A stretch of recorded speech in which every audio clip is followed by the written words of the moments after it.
It. Hey guys, good evening. I'm Al Washington, and welcome to my Mystical Loves podcast. I am here with author, life coach, and speaker Michelle Douglas, and we're going to be talking about her new book, psychological thriller, The Mirror. And I'm going to go ahead and pass the mic to Michelle if she'd like to go ahead and say hello to everybody. Hello, everybody. I'm so excited and very appreciative for this opportunity, and I'm looking forward to answering some questions and also getting to talk a little bit about the mirror. Absolutely, Michelle. Absolutely. All right. And with that being said, let's go ahead and get right into it then. Okay. So, regarding with the book, how did the creation start? Like, what was any inspiration or anything? What made you create the mirror? It's the craziest thing that I have found with the writing process because I've been a reporter, I've written nonfiction, and now I'm in the fiction world.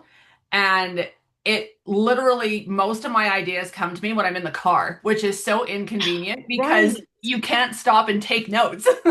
Right. Oh my God. So I was waiting for an appointment and I had all this kind of storyline come into my mind while I was driving.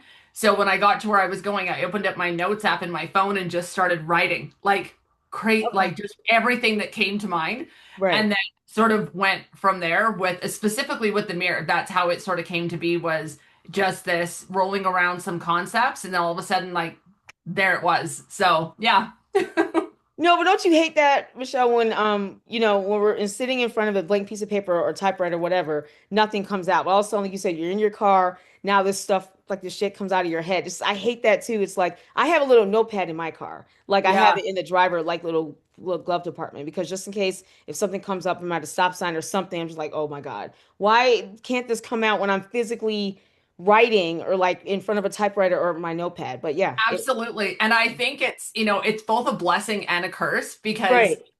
then you're like, oh, this is so good. And then I'm like rolling it over and over and over so that it doesn't leave my mind before I have a Right. chance to get my phone open. So since then I have realized that of course there is this lovely thing called voice to text. Right. So Yeah, I yeah. could speak it into my notes app and don't have to wait for those, paused, parked moments. So yeah. It's crazy. No, but so basically, and I thought it was just me too, but you do write in your head, obviously. I know it's not a crazy question, but like as writers, if we're not physically writing, we're writing in our head. At least All the I, time. All the time. And even yes. now, So, like I had sort of this goal of which books I wanted released this year.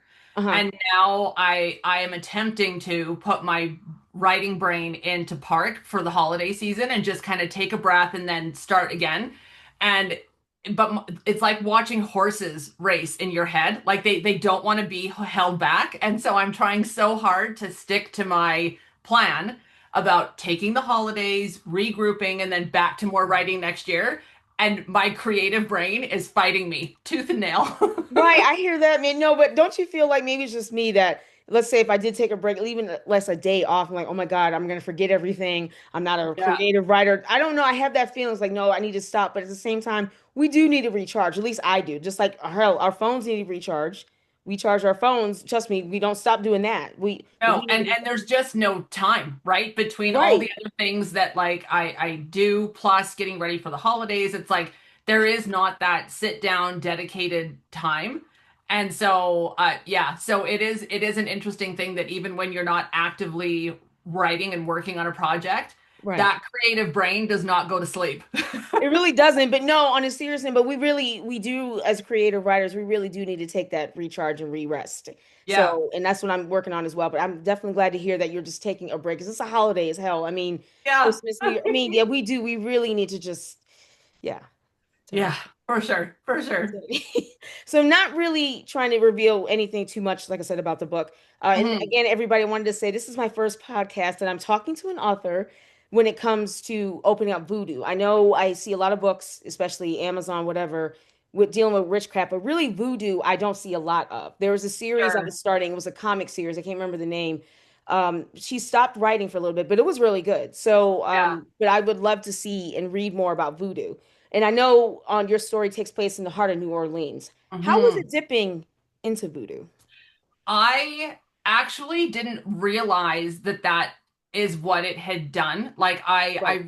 I wanted as soon as I started kind of crafting up this story, and I was like, okay, well, you obviously always have to have like a location. And the first thing that I try to always decide is this an actual location or is this like a fictional made up city that never existed anywhere?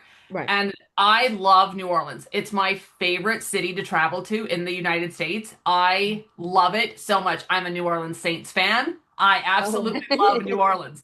So it just seemed sort of like the perfect fit, right? There was going to be this eerie, sort of haunting situation that was going to take place, some of that really sort of tormented history. It just seemed like the perfect fit. It just seemed to fit perfectly. So I did some research and on some, because I mean, I know the parts of New Orleans I go to, and they're very touristy, right? Uh-huh. So I was on Google Maps researching like different streets and locations and even the live vision of the street, sort of like the satellite vision, and found that street, and that was the street that most of the story takes place on, and it Right. was just the perfect fit. Yeah. Oh, I had never been in New Orleans yet, but I definitely wanted to go. I heard it's a lot of vibe, definitely beautiful vibe out there. I know what my other Mm. friend went. She said it was a lot of homeless people downtown New Orleans.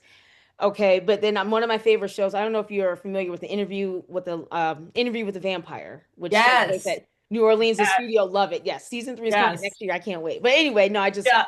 on a random note, I do love. I would love to travel one day. Definitely go to New Orleans and definitely check it out. Yeah, Um, it's a great city.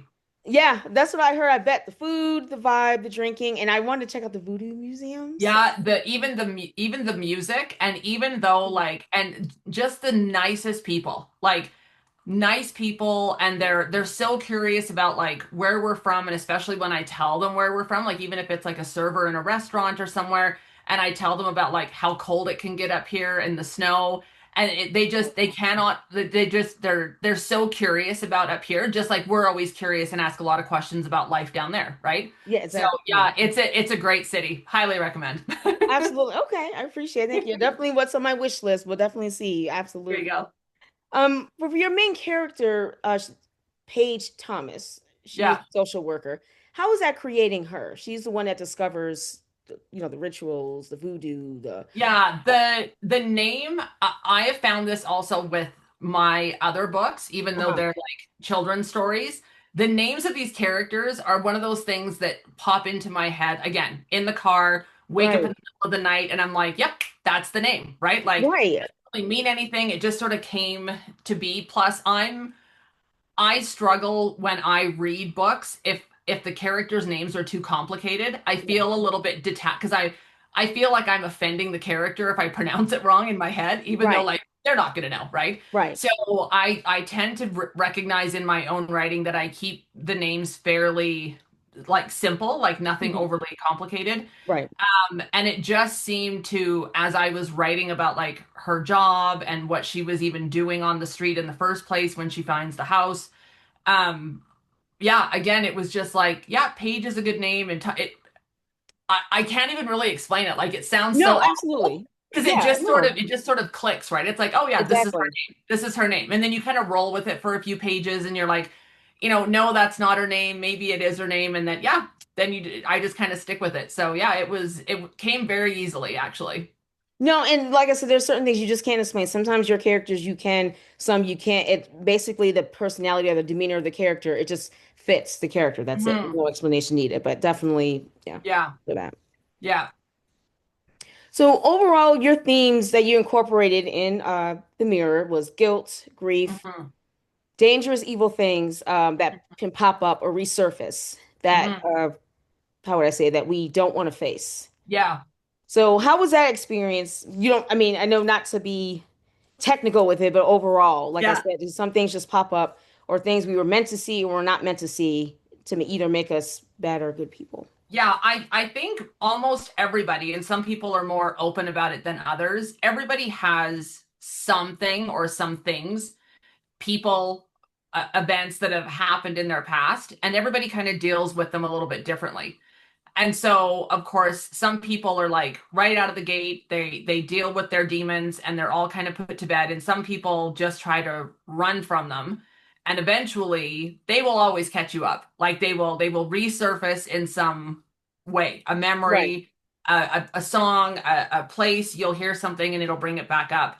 And so this again, like without giving away too much, Right. you know, yeah, like that house held some secrets and some demons for the people that had lived there. And they needed rest. They needed that peace. They needed to be dealt with and put to sleep, right? So it's an interesting thing. You start kind of reflecting a little bit on your Yeah. own demons and past, and you have to kind of, not always go there, but sometimes having those types of things helps you write about them, fiction or not, right? Because Right. you've had your own battle, you've had your own things sort of go on in life, and so it's easy to sort of write about it when you know those types of things. Plus, it fit into the fact because she in the book is a social worker. It Yeah. fit quite well because Yeah. she was in that area there to do her job, which of course is caring, checking up on those types of things and sort of, taking a bit of a caregiver motherly role. Hmm. Um, and that then, of course, it put her in a position where she had to kind of face some things. So, yeah. And you're right. And overall, definitely very good. And also, I'm sure you heard the saying that other people have no problem being judgmental to other people with their demons, their fears, or whatever. But it's kind of hard to turn the mirror on ourselves. Um, Oh, yeah. absolutely. Like everybody, everybody sort of does that. And I think some people come across as, oh, well, they must have like a perfect life. Well, no, they're not open about theirs, or they're not sharing their experience, or whatever the case is. And everybody, of course, on very different levels has those things sort of in their life. But it is way easier to sort of assess other people's situations instead Yeah. of taking that look in the mirror and being like, hold on here. Exactly, because there's sometimes when I can't face myself in the mirror or whatever, crying, fear, depression, whatever. That's yeah, exactly. And I'm glad Yeah. you did do a very beautiful job, like I said, metaphorically speaking in the book that like broken glass. So that reflects that. But Hmm. yeah, I Yeah. love that. So Thank you. Thank you. you're welcome. But Michelle, with that being said, like what inspired you? Because I know you said you've done reporting. I've never been a reporter. I would definitely love to try that. Um, what inspired you to become a writer? And I always like to So ask. this is a great story, and I love getting asked this question because in a million years people would never think it happened like it happened. So I at the time was living in Chestermere, Alberta, which is about an hour and a half south of where I live now. Mhm. And I was it was about 12, 13 years ago, and a group of women there had done a ladies night, and they had called a medium to come and do readings, right? Okay. We had some wine, we had a medium come in, she was telling us all these things about ourselves. And so when it came to my turn, she hit the post on a couple of things, like, that I had children, and that I'd been, married, and I had moved a couple of times, and some things about myself. And then she said to me, um, you're going to be a writer. And I was like, Oh. no way. Like, there's no way. And she was like, yeah, no, you seriously are. And I was like, okay, well, that's cool. And it's a little exciting and whatever. And Yeah. I'm not even kidding you. 4 months later, I got a call from the local newspaper there. I didn't even apply for the job. They called me asking if I would write in their newspaper. 4 months later. Nice. Okay. That's So nice. I was just leaving to go on a vacation at the time. So I said, let me think about this, because I'm like, I've never done this, right? Like I have zero, no experience. And they were like, that's okay. Like you lived in the community for a long time. You know a lot of people. It was a fairly small town at the time. And I was like, okay. So I said, let me go on my vacation. I'll get back to you. Okay. So went on my vacation, came back, took the job, and then worked there for a year and a half. Uh-huh. That's kind of where it started. And then I really did enjoy it.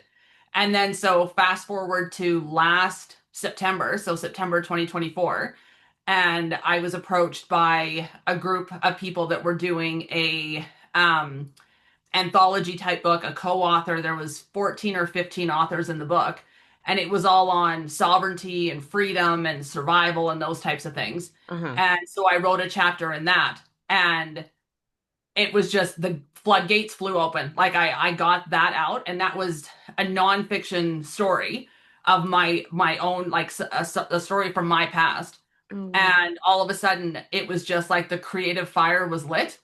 And I think now that made a total of 8 books that have come out this year. oh, God bless you. All right. I'm talking about, yeah, machine gun over here. Okay, I like that. Very So nice. it just seemed like that domino effect. Like as soon as that gate was kind of kicked open a little bit, Yeah. I got that bug back. And now it wasn't like a reporting, it wasn't telling other people's stories. And it was then just this, yeah, they just flew out of my head and away we went. Oh my God. I like that's congratulations. Yeah, that's what I'm talking about. Okay.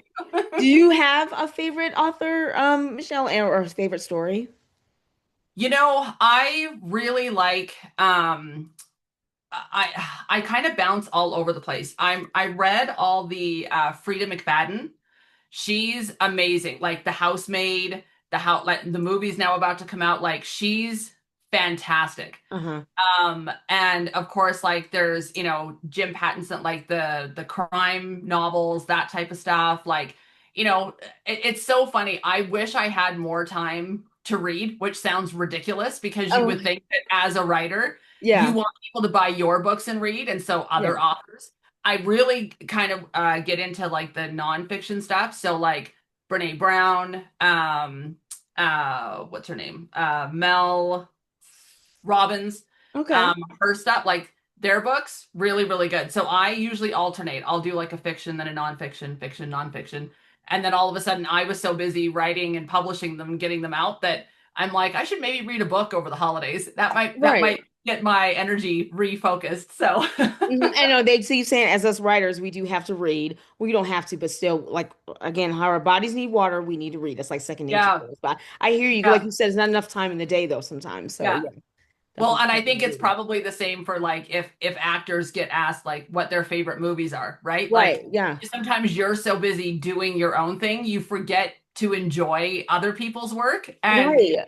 it is something that I should definitely get back into, so for sure. What about you? Sometimes when I'm reading, I just need to enjoy the book. Sometimes I can, but then either I'm looking at, oh my God, well, they did it this way, periods, commas, and it developed. Yeah, it Yeah. just we can't like if we're watching a movie, like we writers, we can't seem to enjoy it. At least I can't, because like you're thinking about, wow, well, how come they did it this way? Or, the Yeah. punctuation, the grammar, it's just yeah, Well, and I'm one of those people that I read all the time when I travel, like on the that's good. plane, at the resort, wherever. Like I'm always reading at that point. But Uh-huh. when I'm home, I always feel like there's stuff to do. And so I Yeah. always like last year we went to Mexico for a week, almost about this time.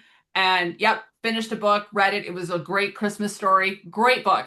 Uh-huh. And so when I travel, I read way more than when I'm at home. Nice. So it's like, yeah, just I don't just want to sit there with my tea and just relax and just escape and read my book. Yes, that's what, Yeah. yeah.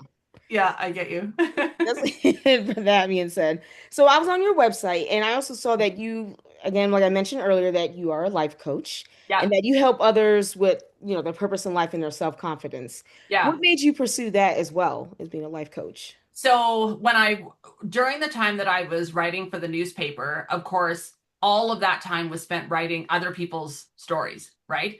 And some Mhm. were very positive about things they'd done in the community. Some were about a death in the community. Some of them would be sad. Some would be happy. It was kind of a mix of everything. And so the reason that I left the newspaper was because I ran for city council in Mhm. that town and I was successful. And so I sat on city council for 4 years as a city councilor.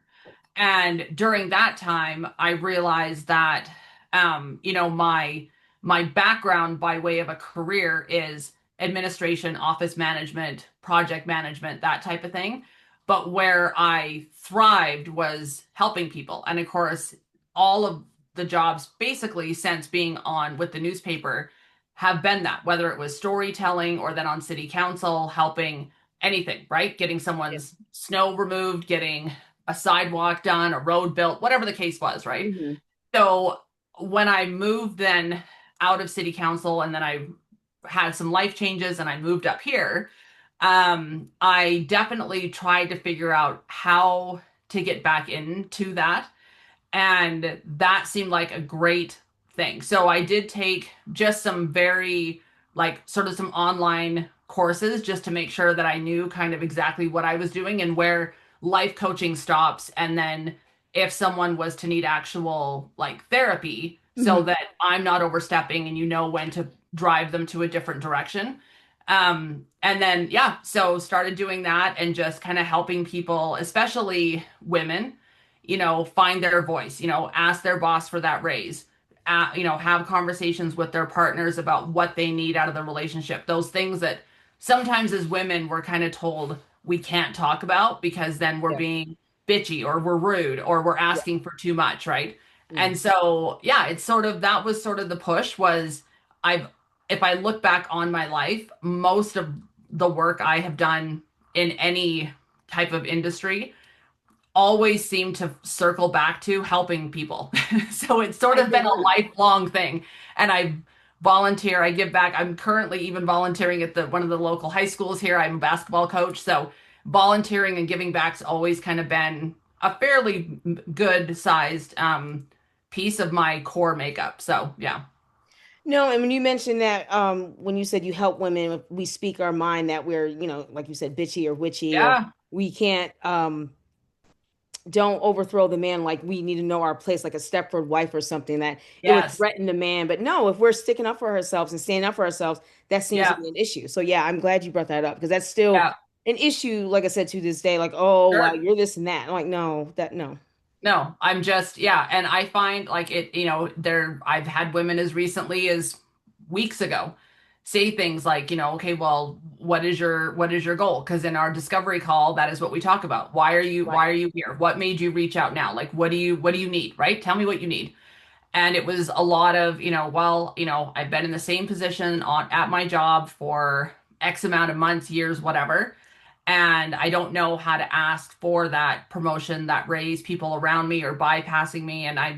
So still in 2025, like it is a thing. It is a thing.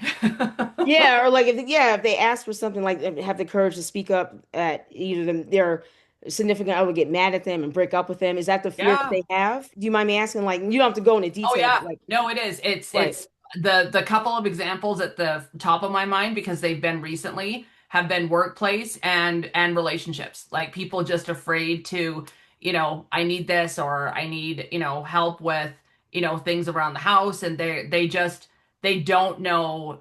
Basically all I do is sort of one give them the space to say it how you want to say it, like come right, at me like you're talking to that other person, and then exactly, let's sort of craft a way that you can say it and approach it without it coming off aggressive, but making right, sure that you're assertive and getting your point across, right? So, absolutely.